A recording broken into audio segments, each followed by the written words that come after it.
Respirez profondément un instant. Sentez l'air remplir vos poumons et en expirant, permettez à votre corps de se détendre. Je veux vous inviter à réfléchir sur l'un des plus grands mystères de la vie, l'attraction, cette force invisible, presque magique, qui nous pousse vers une autre personne. On nous a appris à croire qu'elle naît de l'apparence, d'un ensemble de qualités que nous pouvons lister sur un papier. Mais si la vérité était bien plus profonde, et si l'attraction était une conversation silencieuse qui se déroule bien au-delà de ce que nos yeux peuvent voir. Le travail du biologiste cellulaire Bruce Lipton nous montre que l'attraction commence à un niveau invisible. Il explique que nos cellules lisent constamment l'environnement et l'énergie des personnes qui nous entourent.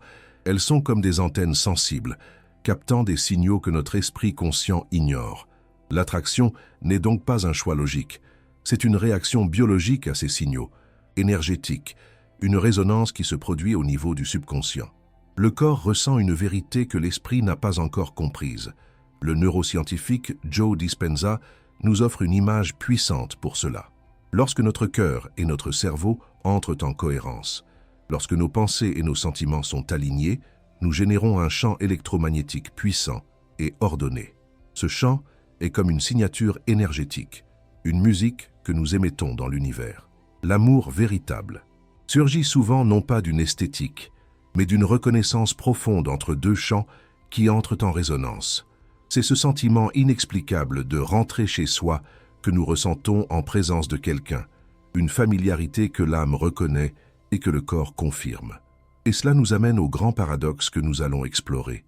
Si ce n'est pas l'apparence, qu'est-ce qui appelle véritablement l'âme de l'autre? Qu'est-ce qui crée cette connexion magnétique qui semble défier toute logique? La réponse, selon le grand psychologue Carl Jung, réside dans deux forces cachées qui opèrent dans les profondeurs de notre psyché. Deux forces qui, une fois comprises, changent complètement la façon dont nous voyons nos relations, notre douleur et notre propre chemin de croissance. La première de ces forces cachées se manifeste souvent comme une douleur que vous connaissez peut-être intimement. C'est l'angoisse de répéter des cycles, la sensation de tomber toujours amoureux du mauvais type de personne. Avez-vous déjà vécu cela? Ce schéma qui se déroule encore et encore, où les visages changent, les histoires changent, mais la douleur et la frustration à la fin sont effroyablement familières. C'est un magnétisme qui défie la raison, une attraction puissante pour ce que votre esprit conscient sait déjà qui va vous faire du mal, et vous vous demandez « Pourquoi mon cœur me ramène-t-il au même lieu de souffrance ?» La réponse à cette question nous mène directement à l'un des concepts les plus profonds de Carl Jung, notre ombre. Il est fondamental que vous démystifiez cette idée. L'ombre n'est pas quelque chose de mauvais ou de pécheresse. L'ombre est simplement l'ensemble de toutes les parties de nous qui ont été réprimées, niées ou qui n'ont pas eu la chance de se développer.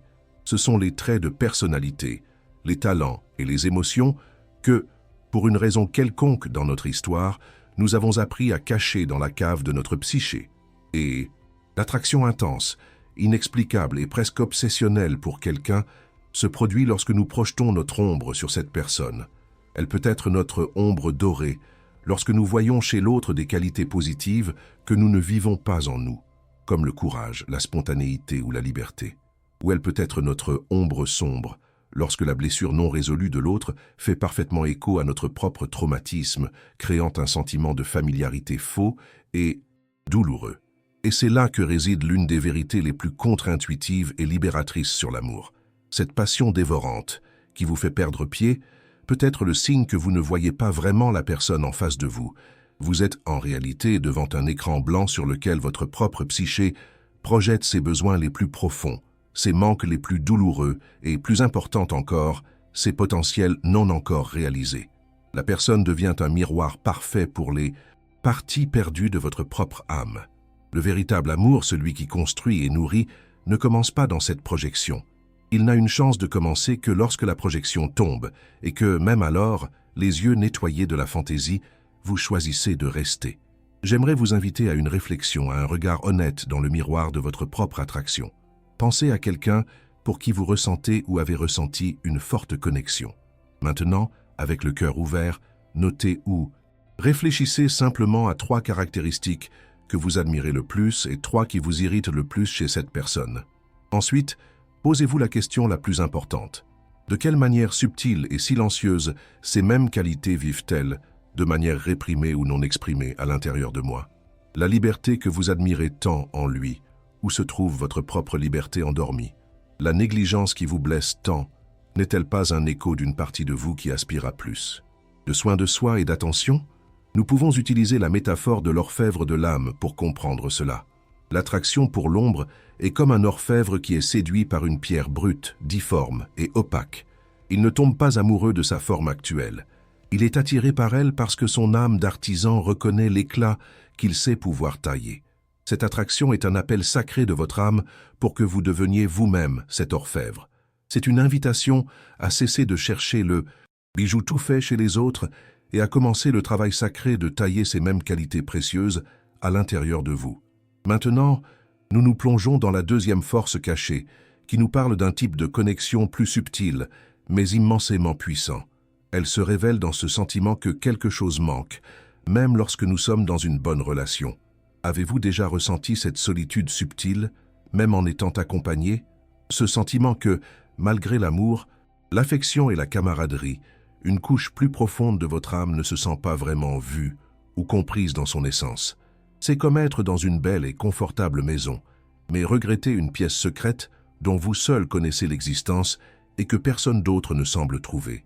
Cette sensation pointe vers l'un des concepts les plus beaux et les moins explorés de Carl Jung, la rencontre de l'anima et de l'animus. Expliqué simplement, l'anima est l'archétype de l'énergie féminine intérieure que chaque homme porte dans sa psyché, son image interne du féminin. Et l'animus est l'archétype de l'énergie masculine intérieure que chaque femme porte, son image interne du masculin. Ce sont nos âmes intérieures, nos contreparties énergétiques. L'attraction magnétique qui mène à l'amour véritable, celui qui nous épanouit et nous nourrit au niveau de l'âme, est souvent la reconnaissance inconsciente de notre propre énergie intérieure, reflétée dans la personne aimée. Et c'est là qu'un changement de perspective fondamentale se produit dans notre compréhension de l'amour. Vous ne tombez pas seulement amoureux de la personne elle-même, mais du dialogue que son âme établit avec la vôtre. L'amour profond ne consiste pas à trouver sa moitié pour se sentir complet, car vous êtes déjà un être entier. Il s'agit de trouver quelqu'un dont l'énergie active votre contrepartie animique et dialogue avec elle. L'homme se sent profondément vivant, compris et connecté à son cœur près de la femme qui incarne les qualités positives de son anima. La femme se sent profondément inspirée, en sécurité et poussée à agir dans le monde par l'homme qui reflète son animus positif. Il existe des signes délicats que cette reconnaissance animique est en train de se produire. C'est lorsque la conversation coule sans effort pendant des heures, sautant d'un sujet à l'autre, comme si vous vous connaissiez depuis de nombreuses vies. C'est ce sentiment de familiarité inexplicable, un confort en présence de l'autre que la logique ne peut justifier. Mais le signe le plus puissant de tous est que cette personne vous inspire à être plus pleinement vous-même. Elle active votre créativité, votre courage, votre compassion ou votre sagesse d'une manière que personne d'autre ne peut faire. Elle ne vous complète pas, elle vous active. Elle ne comble pas un vide, elle vous aide à découvrir la plénitude qui existe déjà en vous. La métaphore symbolique pour cela n'est pas celle de deux moitiés, mais celle de la danse de la serrure et de la clé. Un amour qui naît de cette rencontre profonde est comme une clé, l'animus, qui trouve la bonne serrure, l'anima. Il est important de noter que la clé ne complète pas la serrure, elle ne remplit pas un trou. La clé déverrouille la serrure. Elle permet à la porte d'un monde intérieur beaucoup plus riche, qui existait déjà en chacun, de s'ouvrir enfin à tous les deux. La joie ne vient pas de la fusion, mais de la révélation mutuelle. Après avoir exploré ces deux puissantes forces de la psyché, l'ombre et la rencontre de l'anima et de l'animus, nous arrivons à un point de clarté crucial. Il est fondamental d'apprendre à différencier l'attraction qui naît de la projection de l'ombre, qui est souvent intense, volatile et douloureuse, de celle qui se base sur la rencontre animique, qui se ressent comme profonde, stable et inspirante. La grande erreur qui nous conduit à répéter des cycles de souffrance est de croire que l'intensité de la passion, la force dévastatrice de l'extase ou de la douleur initiale, est un signe d'amour véritable. Souvent, cette intensité n'est qu'un thermomètre de la force de notre projection, un miroir de notre propre manque ou de notre potentiel non vécu, et non un signe de la qualité de la connexion réelle. Et c'est à cause de cette confusion que tant d'approches pour manifester un amour finissent par échouer. Elles restent focalisées sur la surface, sur des listes de qualités externes, en essayant de contrôler le quoi de l'autre personne, son apparence, sa profession, son statut. L'échec se produit parce que le travail magnétique ne consiste pas à essayer de contrôler l'extérieur, mais à calibrer le qui nous sommes à l'intérieur. La véritable attraction n'est pas quelque chose que l'on chasse, c'est quelque chose que l'on devient. Elle ne répond pas à ce que votre esprit désire, mais à la signature énergétique de qui vous êtes à chaque instant. La véritable attraction animique n'est pas manifestée avec l'esprit, mais cultivée avec l'âme. C'est un processus qui se déploie en 3 mouvements internes. Le premier est la courageuse intégration de notre ombre, qui est le travail de reconnaître une qualité que nous admirons ou qui nous irrite chez les autres, et de nous engager à l'explorer et à l'exprimer consciemment dans notre propre vie. Le deuxième mouvement est le dialogue sacré avec notre énergie intérieure, notre anima ou notre animus. C'est l'acte de se tourner vers l'intérieur, par l'écriture ou la méditation, et de demander sincèrement « De quoi as-tu besoin que je développe en moi pour que nous nous sentions plus complets ?» Et le troisième mouvement est l'incarnation énergétique. Au lieu de visualiser un partenaire idéal, il s'agit de consacrer du temps à ressentir et à incarner dans son propre corps, ici et maintenant, les émotions de plénitude, d'inspiration et de sécurité que vous croyez qu'une relation vous apporterait. Il existe un facteur silencieux qui sabote l'attraction plus que tout autre, l'incohérence interne.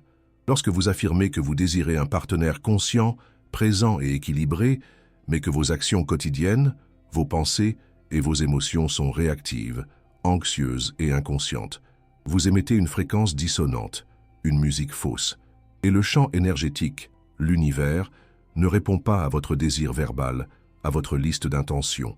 Il répond à votre signature énergétique réelle, à la vérité de votre être. L'attraction est une question de résonance, et nous ne pouvons attirer que ce qui vibre en harmonie avec nous. Pour illustrer cette vérité, nous pouvons utiliser l'analogie du jardinier et du papillon. Essayer de forcer l'attraction, se concentrer sur l'autre, chasser un amour, c'est comme courir après des papillons avec un filet. C'est un effort épuisant, réactif et, la plupart du temps, frustrant. Le chemin de l'amour qui naît de la rencontre des âmes est le chemin du jardinier. Vous ne poursuivez pas le papillon, vous oubliez le papillon. Vous tournez toute votre énergie et votre attention vers la culture de votre jardin intérieur. Vous préparez la terre, enlevez les mauvaises herbes, fertilisez avec la connaissance de soi et arrosez avec l'amour propre. Et en faisant cela, vos fleurs s'épanouissent. Et alors, les papillons viennent à vous, naturellement, irrésistiblement attirés par le nectar que vous êtes devenu. Ce voyage de culture de notre jardin intérieur nous mène au véritable but de l'amour selon la vision de Carl Jung, un but qui transcende la recherche du bonheur momentané. Souvent, ce qui nous empêche de cultiver ce jardin est une peur profonde de la solitude, une terreur qui nous pousse à accepter des relations qui diminuent notre lumière, qui nous font nous rétrécir pour tenir dans de petits espaces, juste pour ne pas être seuls. Nous vivons avec la croyance que l'amour est une fusion où l'un se perd dans l'autre, un remède à notre sentiment d'être incomplète, et non une rencontre de 2 êtres déjà entiers. C'est ici que Jung nous présente son concept final et le plus élevé, l'individuation. Pour lui, le but ultime d'une relation profonde et véritable n'est pas le bonheur, mais l'individuation. C'est le processus de devenir qui vous êtes réellement, dans votre totalité, avec vos lumières et vos ombres enfin intégrées. Dans cette vision révolutionnaire, l'autre n'est pas dans votre vie pour vous compléter, car vous êtes déjà intrinsèquement complète. Il est là pour agir comme un miroir et un catalyseur dans votre processus d'accomplissement de vous-même, de naissance à vous-même. Cela représente une rupture de paradigme fondamentale. La relation cesse d'être la destination finale et devient le laboratoire. C'est un laboratoire alchimique sacré, le lieu où, dans la chaleur de l'intimité et le frottement du quotidien, nos ombres sont exposées par la lumière de l'autre, nos peurs les plus profondes sont défiées et nos plus grands potentiels sont forgés. Le partenaire devient alors le catalyseur le plus important de notre processus de découverte de soi, la personne qui, par amour, nous montre où nous ne sommes pas encore libres. Cette perspective nous offre une manière beaucoup plus mature d'évaluer une connexion. L'âme immature se demande « Est-ce qu'il ou elle me rend heureux ?» L'âme en processus d'individuation apprend à poser des questions différentes, des questions plus profondes. Elle se demande « Cette relation m'aide-t-elle à devenir davantage moi-même ? La présence de cette personne m'épanouit-elle ou me contracte-t-elle ? Me met-elle au défi d'être plus courageuse, plus consciente, plus intègre et plus complète ? La qualité de l'amour ne se mesure pas à l'absence de douleur, mais à la présence de croissance. Pour sceller cette idée dans notre cœur, nous pouvons utiliser la métaphore émotionnelle des deux soleils. Un amour immature, basé sur la dépendance, est comme une planète qui orbite désespérément autour d'un soleil, ayant besoin de sa lumière et de sa chaleur pour simplement exister. Elle n'a pas de lumière propre. L'amour mature, l'amour de l'individuation, est comme la rencontre de deux soleils. Chacun possède déjà son propre feu, sa propre lumière, et en s'approchant, ils ne s'éteignent pas. Au contraire, leur force gravitationnelle mutuelle crée un nouveau système solaire, plus brillant et plus complexe, sans qu'aucun des deux n'ait jamais à perdre sa propre flamme. Comprendre l'amour comme un chemin vers l'individuation nous libère pour déconstruire l'un des mythes les plus paralysants de notre culture, le mythe de la bonne personne.